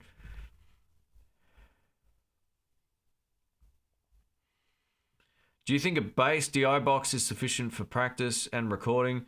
Have you ever used one with a regular electric guitar, and have you ever used a bass DI through a regular amp? So I've got a DI box, but there's no real need to use them anymore. Most sound cards, when you record, have a high Z or a high Z input, which is an instrument line in. So you don't really need to get like a balanced signal to a sound card when it comes to bass or any instrument that you're plugging into it. They already can handle that. So I've had a DI box for probably 20 years, and I don't really feel like I need it anymore. It's just been sitting there for years doing nothing. I don't even know if it works anymore, right? So, was that your question? Hang on. Oh, I've just lost your, sorry, I think I've just lost you. Oh, here we go. For practice and recording. Yeah, so if you're going to be recording, you realistically don't need a DI box. All you need is a sound card that can handle that. Most of them have what they call an instrument line boost. It's called a high Z or a high Z, however you want to say that. Oh, holy crap. Solid. Thank you, man. Far out. Thanks for all the great content over the years. Well, thank you. Thanks to Dr. Rick and Brian and everyone else who has helped with the channel. Oh, far out. Thank you. I don't know what to say, man. You guys are way too generous. Thank you. It all goes back into the channel. It all goes into the Dr. Rick Guitar Fund. No. No, it doesn't. Thank you. Thanks a lot. I'll shout Rick some pizza or something when he's over next. Thanks again. Far out. Wow. Yeah, I'll keep an eye on the chat, mate. If you have any questions, just let us know. Far out. Nick says, I own a 24-track Tascam. You record to Pro Tools or GarageBand. So I've been using a portable recorder called a Zoom R16, and then I dump those project files into Innuendo, which is basically Cubase, and that's how I've been producing albums for years for other people and myself, and live recordings and so forth. On this computer, which is a Mac, I just use GarageBand for my YouTube stuff because it works.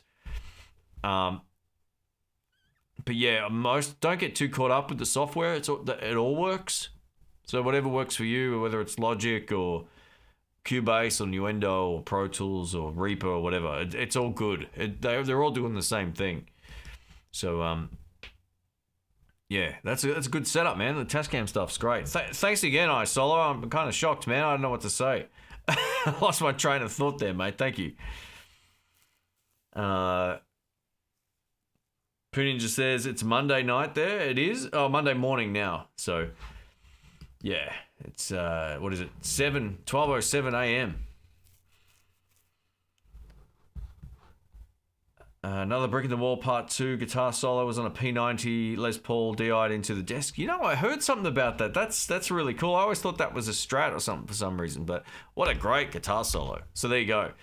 Another cool thing you can buy, like Tech 21 and Joyo and all these other brands are making very similar amp in a box pedals, where you can just sort of like plug in your guitar or bass and then out of that into your sound card. And that will give you a great recorded sound, but you can't really tweak that.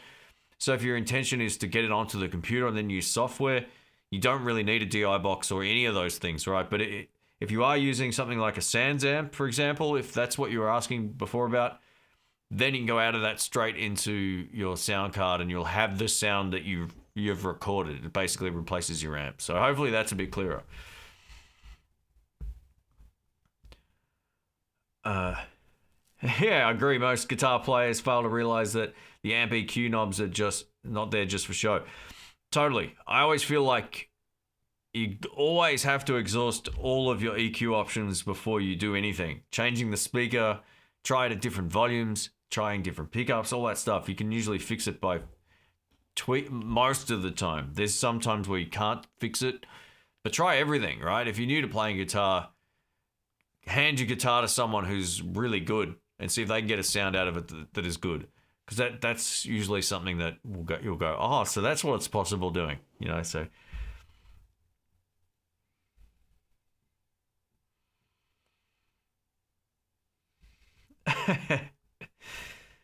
does my significant other ever put her foot down about purchases? No, we're not that far into that relationship, so no. I don't think it would be. I think because it's kind of like what I do. I don't think that would ever be a potential issue. Rick, on the other hand, is married, so he's probably got some. He's probably got some stories to tell. Am I still playing drums? I haven't seen them featured in the clips. No, so I bought them for the lockdown. I didn't know how long we'd be locked up, so I figured that was my. The thing with the drums, I love playing drums. I love playing a bass guitar too, but bass fits in the cupboard. Drums take up a spare room. There's like nowhere subtle to put a drum kit. And I turned this room that's sort of like diagonally over here is my tech channel room. So that's got a big desk in there and another setup similar to this, but a different vibe. So no, I had to move them on. It was like GarageBand was pretty much giving me all the drum tracks that I could have asked for. So yeah, in the end, it was a practicality thing. As much as I love that kit, it just was taking up too much space. Hey, Hollis Wong, thank you, mate. I will buy the beer to go with the pizza. When are you guys gigging next? Hey, thanks, mate. We don't have any gigs. The only gigs we're doing at the moment, or at least I'm sort of speaking for Rick here, is when we're doing the live shop videos. So yeah, thank you, mate. Seriously, I'll buy him. Rick, I'm buying you dinner next time, mate. Let's do it. Thank you. You know, Rick's about as fussy as I am when it comes to dinner. It's like, oh, McDonald's up the road, done. So thank you, Hollis. Thanks for the support, mate. I appreciate it. Sean says, great live stream. Thanks from Slovakia. Very cool. Welcome. Thank you.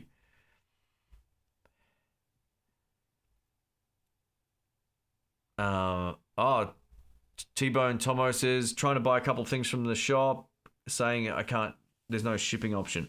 So I think I can only ship to like all the X demo stuff. I can only ship to a few countries. It's like Australia, US, Canada, and that might be all I've set up on that new one. So let me know where you're from if you haven't already. Sorry, and I'll see what I can do. Or shoot me an email and I'll see if I can sort it out for you. Thank you again. Thanks, Hollis. I appreciate it. And is it Santhosh Laxman? Hello from New York City. Thank you, mate. Far out. Oh man, far out. I don't know what to say. Thank you, guys, and gals here. Could you give me a review of the PV Valve King 104x12? Being used to a band at 112 Red Stripe could be. Hang on. Give me a review of the PV Valve King 104x12. Oh, being used to a band at. Okay, so. The Valve King amps are sort of different to a lot of the other amps that PV have ever made. They've got a darker, sort of like a much darker sound to the classic 30s. Probably somewhat, you might be able to get a similar sound out of a PV Bandit, but the single 12-inch combo I played once at a blues jam was very, very different to what I was expecting. It wasn't a bad tone. It was just really like had a really dark overtone to it. You couldn't get a lot of chirp out of the pickups, out of the speaker. It just sounded very rolled off in the high end. That's the only way I can say it. So if you're thinking, I would almost say the PV Bandit would have more versatile tones in it than the Valve King. But you know what? I haven't played that 4x12 one, so I don't know any shops in my city at the moment that sell PV. I think most of them have sort of kind of given up on them, or I don't know, they're just not selling. Because the problem with PV, you know, like they ended up moving their plant to China and then charging more for their amps. So it's kind of like they were made in the US, and some people won't care about that. But when you move your production to China and you charge more for the same product, you're gonna lose a few people. So yeah, that's kind of how I just don't see anyone with PV gear anymore in terms of shops here. Thank you, iSolo. Thank you. I appreciate that, mate. Finally paid it forward. Favorite YouTubers. Well, thank you, mate. Yeah. Thanks to everyone who's super chatted and hung out tonight. It's been awesome. I'll probably wrap it up in about 15 minutes, so I'll try and get through the rest of the questions and comments here. I'll just skim over this here and see. Chopper says my 12-year-old daughter wants to play drums. That's hilarious. That's awesome.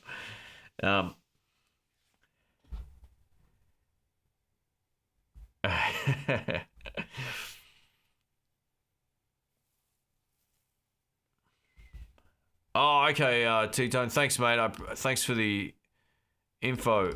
My new WordPress site may have some bugs in it, so let me find out. Sometimes when things upgrade, it might break the shipping thing. So I'll have a look at it for you, mate. Thank you.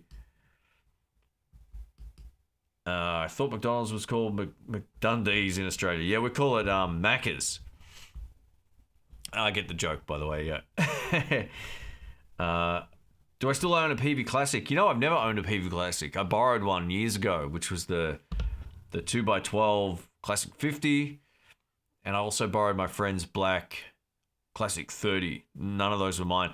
You know, that black one, the Classic 30 that I reviewed, I was bidding on that against Dave, who's my friend who's in the bass player in the live shop video. So we were both bidding against each other and he won. I didn't know that was him, so I would have stopped bidding otherwise. But yeah, I've never owned a PV Classic. I've had a couple of Delta Blues amps over the years, but that's it. My long-suffering wife gave up hassling me about guitar purchases years ago. I told her about the Cow guitar last Friday. She said, "That's nice, dear." There's no fight left in it. Oh, that's awesome, man. That's hilarious.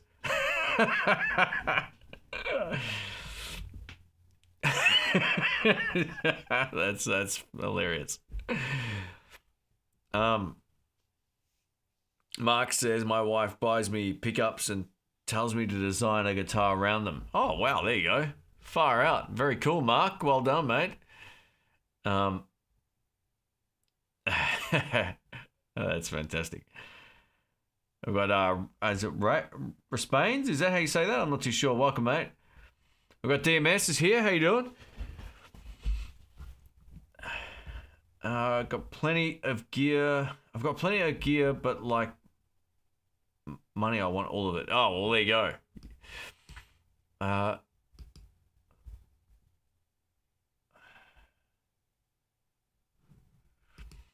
right. This guy's still going on about Inventor, man. Have a break. Rock on. No one's here arguing with you, mate. Just relax. Have I ever played the Harley Benton 12 strings? I haven't. No, I don't know what they're like whatsoever. I'm not a big fan of like sort of 12 string guitars. Like I don't really, never really liked the sound of it. Plus the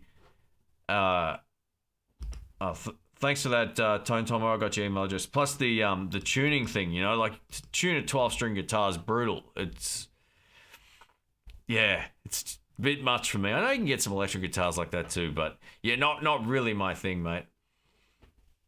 Still liking the Kiesel. I love it. It is a great guitar. I haven't been playing it quite as much as I probably should, but as Rick says, you can only play one guitar at a time. So yeah, I'm trying to, you know, pick a guitar, play it for a while, then when you're done, grab something else out. I'm going through this Strat sort of thing at the moment where I'm enjoying the challenge of getting back on a Strat. You know, rhythmically they're a great guitar, but you got to work a bit harder on them. Cole says, anyone here heavily dislike the EHX Soul Food? Look, I think if you don't like the sound of it, that's just the clon sound. You won't like a clon. But you've got to have your amp dialed up into a point where it's kind of, you get the most out of it, or the Soul Food is good for really like pushing another pedal. That's kind of how I use them. I use that as a clean. off clean boost into another pedal. That's kind of the best way of running them. In terms of their build quality, the EHX Soul Foods are terrible. Don't drop them. They use plastic potentiometers.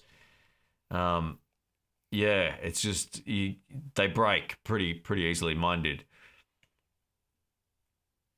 All right.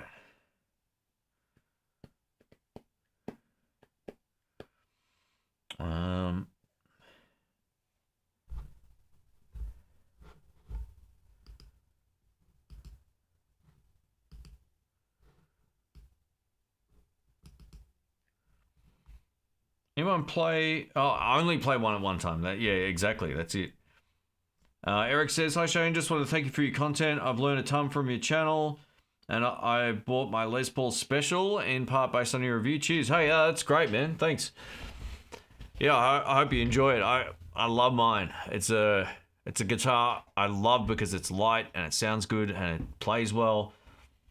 And yeah, I'm glad you found something you like, and that's a guitar you can keep for as long as you're playing, right? Like you got a good one there. So great stuff. You know, even without YouTube, I'm always playing.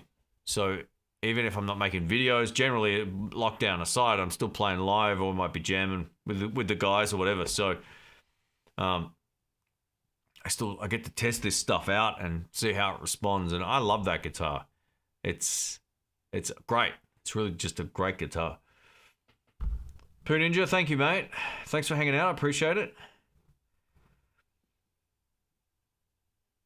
Ever played a guitar that you thought you would like but didn't jive with? Well, recently, yeah, the Epiphone Casino wasn't really my kind of guitar. Just trying to think. There was another PRS that I played. It was like a Custom 24. It was like a 10-top one, which I didn't like at all compared to mine, which was hilarious. What else? Yeah, one of the Dan Electros I played, I didn't feel like I liked as much as I kind of hoped. But you get that though. It can only sometimes just be a small thing like the neck shape that's not quite what you like. I've reviewed and demoed and tested so many guitars, even as a lefty. I'm just trying to think of like the worst one I ever played was like a somewhat, well, what would be considered a vintage Fender Strat. It was a 70s one and it was awful. It looked so good, but it weighed a ton. It was one of those CBS ones, and it just was by far the worst playing guitar I've ever played. Probably till this day. I don't think I've played any guitar as bad as that one, except for one recently, which was like a Squier Affinity Telecaster. I couldn't even get 3 notes out of it. Do I still have a wireless unit? I borrowed an X5 one. It's good at home. I'm not sure I would use it live. So the wireless one I gig with, which Rick's had for 3 years, is the Line 6 Relay. I bought that in 2010, so it's still going strong. I've also got the, it's called the B5RC, the new X one. That's pretty good too. But yeah, like the X5 one worked for a while, and then it felt like it didn't click into the guitar properly after a few months. I think Tone King had the same experience with his as well. So if you're going to be gigging, get a good one. Get like one that has like something you can put on the floor, like an actual receiver. Those point-to-point ones are great for home and great for like maybe playing for a few songs out live or whatever, but when it comes to playing for a few hours, I want one I don't have to recharge. I just can put new batteries in and I'm good to go. So just keep that in mind.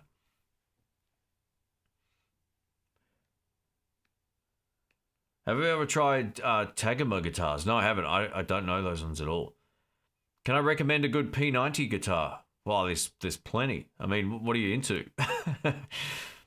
So a few that come to mind. I got a Les Paul Special in TV Yellow. I love that. I played a Gibson SG with P90s, which was the Pelham Blue one, which is coming up on the channel, I think, in the next few days. Great guitar. Less expensive stuff. Harley Benton CST 24. Great guitar. Man, there's just lots. It just depends on what you're into. I'll take a couple more and we'll wrap this up. Mr. Bogut says my girlfriend says you're setting a bad example being up this late at night. Oh man, it's when you got nowhere to go in the morning, it's no, actually I got to do a few things in the morning, but yeah, I'm kind of on my own clock tomorrow. Actually, I got to go train tomorrow too, so won't be up too much later. 12:30 is not late. Not when you're a guitar player.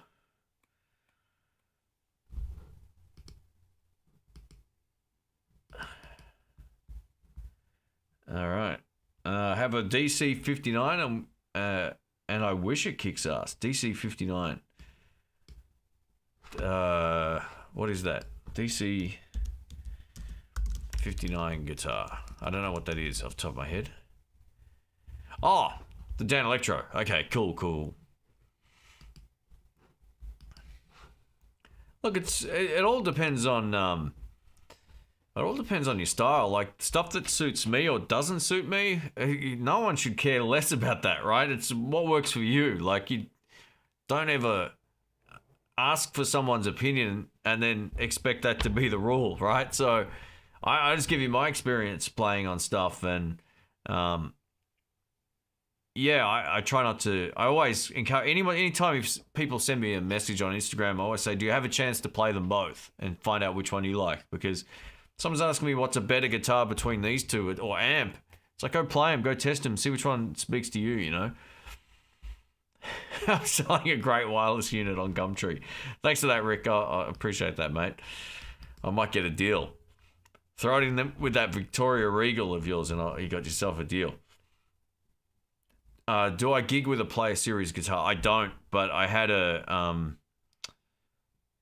number of Made in Mexico Strats and Strats over the years, and they've been great. So yeah, you can gig with them, no problems at all. And I've used them in the live at the guitar shop clips as well.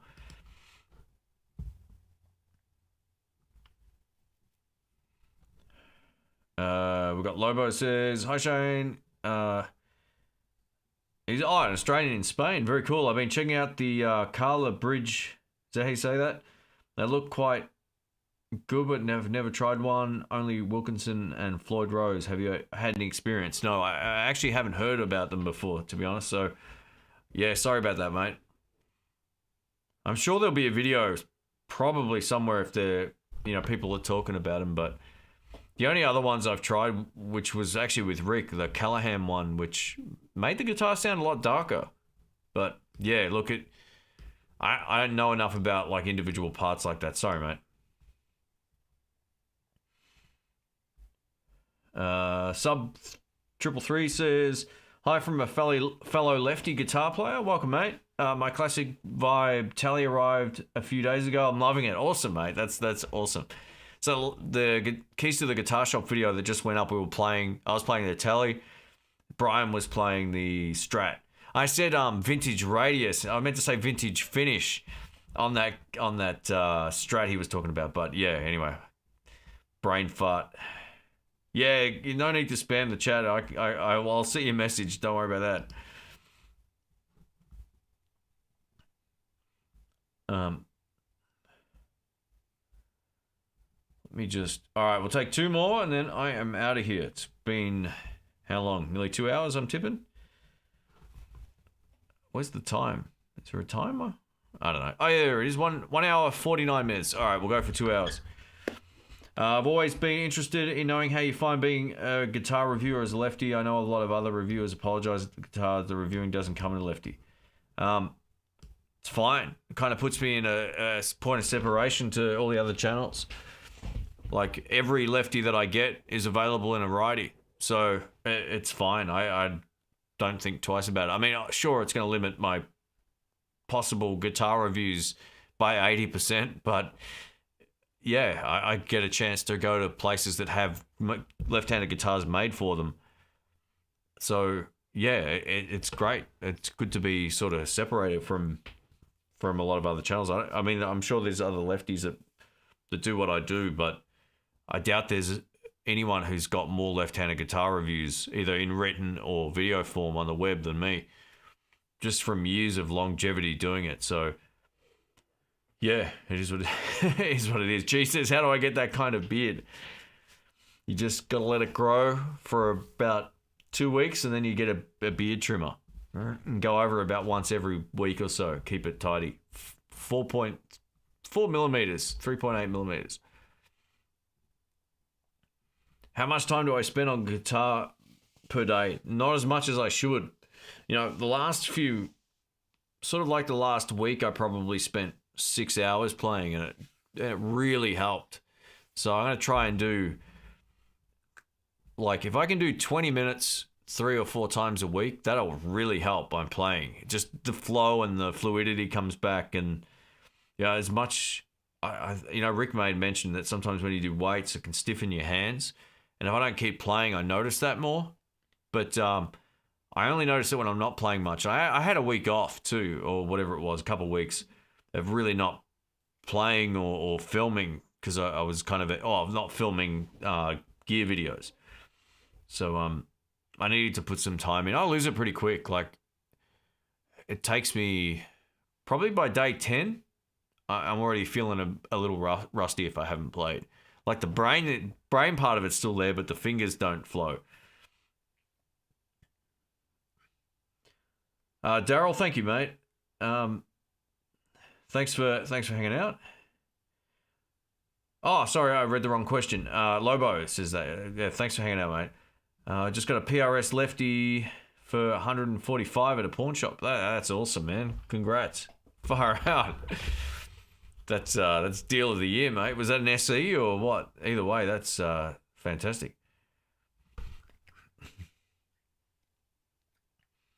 That was a wrap of 2 hours wait, mate, involving... Nice. Thank you, Greenfly. Appreciate it.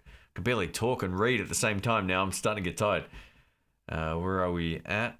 All right. Dennis says, thanks for the channel, Shane. Always enjoy the content and community. Same. Thank you, mate. You know, the community makes the channel, I think, overall, pretty lucky. Like, yeah, most of the... people that are regulars are awesome. Like, you get people that don't agree with an opinion and voice their opinion, and that's fine. As long as people keep it respectful, I couldn't care less if someone's got a different opinion to me. So, yeah, I feel pretty lucky that the channel has been it's been around for a long time, and it keeps growing, and people are always, like, I know most of the people in the chat by association through live streams or through Instagram or through YouTube or whatever. So yeah, or I met a lot of the people in here as well. So hey, we've got Todd Flowers here. Welcome, mate. Hope you're doing well. So yeah, it's pretty cool. I feel very fortunate, and thanks for all the support too, folks. Far out.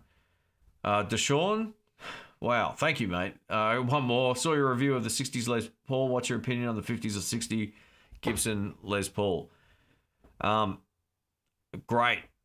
It's going to just sound like a Gibson fanboy, which I'm not. Like, I've been very critical of them over the years, but I'm also fair. Like, they make good stuff, and the 60s one is killer. I think Jamal actually purchased one of them based on my video, and it's an awesome guitar. There's so many great guitars they're making right now. Look, the biggest difference between the 50s or 60s one will be the neck shape more than anything else. And you'll probably find that the 50s one might be a tad on the brighter side. But the 50s one, I think, has actually got the P90s, right? Let me just double check that.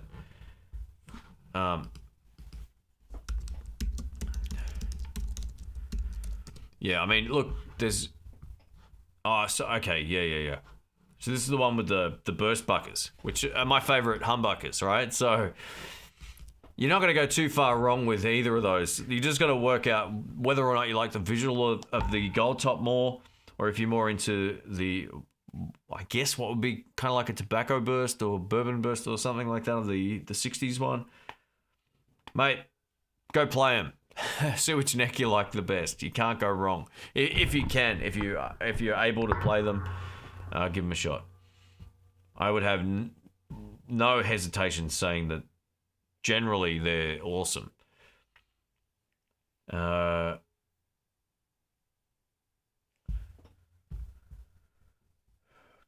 There goes the chat. Have I ever owned or played through a Mesa Boogie amp? I have, yep. A number of them. I haven't owned them, but I've played through a number of them. There's some great amps in that collection. I was talking about them before, like the California Tweed is one of the best Boogie amps I've ever played. A friend of mine's got the Studio 22, which is a great combo. It's a small single 12-inch combo. It's killer. It has no clean tone, but man, the drive tone's better than any pedal. What about a live stream from the guitar shop? You can play both in sync. Yeah, well, that's what I think we're going to do. If we can next time, I don't know if I can hardwire a connection into anywhere there or not, but I could probably do it over 4G. Deshaun, thank you again for the super chat, mate. I appreciate it. If we can stream something from there, even from a phone, we might do it just for some kicks. I'll do a couple of songs. You can see what goes on behind the scenes. Do you know Line 6 had a recall on their wireless unit? Yeah, I heard about that. It's a different... I think it's a different model to the one that I had. I think it's... Yeah, I did see that notification, but it wasn't... I don't think it was the same model that I've got.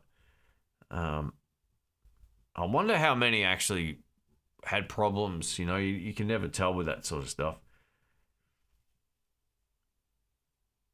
Do I go live on YouTube regularly? Not as often as I used to. Probably at the moment it's like once a month, or once every 3.5 weeks or something. But I'll try and do one every other week for a bit coming up. Now I've got the schedule ahead again. I can kind of do these a little bit more.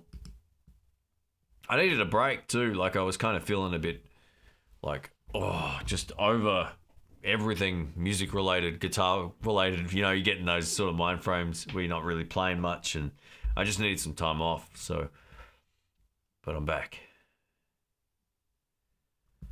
All right, guys and gals, I'm going to wrap this up. Dennis says, I bet the number of people in this community have made or not made purchases based on your channel. I'd be really surprised. Yeah, look, I know from a lot of the messages I get, people have bought a lot of the stuff that I've reviewed, and yeah, it's cool. It's cool to know that people are like, they, you know, longevity is a good sign of trustworthiness. I would say, and if something, you always got to put your own opinion onto it as well. Like, what isn't right for me sometimes is perfect for someone else, and vice versa. So you've always got to make your own decision, but. I know a lot of the guys that watch and other people that watch the channel, guys and girls or whoever, they're all. I've probably got, man. If I went through Instagram, I probably have 100 messages there from this year with people going, "Oh, thanks for the tip on this or that," and I see it in the chat as well. So thank you. Sonia says, "Thanks to everyone for the big thumbs up. Thank you, appreciate that. Thanks for hanging out on the live stream." And we'll do another one of these coming up. All about guitars. Thank you, mate. He says, in an interview with Joe Bonamassa, James Nichols says he is a lefty, and Joe said that B.B. King was another lefty who played like a right-handed. Okay, I didn't know that. I know that Mark Knopfler is a left-handed person who plays right-handed. I think also back when B.B. King was playing, he probably had no choice. Like Albert just flipped it up the other way. So a lot of that I would assume a lot of those guys were encouraged to play as a right-hander because of lack of left-handed instruments, especially B.B. King. I didn't know that about B.B. King. That's great. Thank you. So the wireless transmitter was a rechargeable one. Okay. Thanks, Dave L. I appreciate that. Yeah, mine runs on AA batteries, so I just buy rechargeables and put them in. All right, guys. I don't think I'm going to be able to timestamp this live stream, so if you were here, thank you for joining in. It's going to take me till 4 in the morning to timestamp this, so I might do a couple and then just go to bed. All right, thank you everybody for the support. Thanks for all the super chats. Thanks for hanging out. I don't know what to say, but thank you. And if I missed your question, it's not because I wanted to miss it. It's because sometimes the chat moves 2 pages up because I don't keep my mouse over the scroll thing here. It's crazy. Anyway, thank you. Thanks again. And yeah, I'll catch you all in the next one.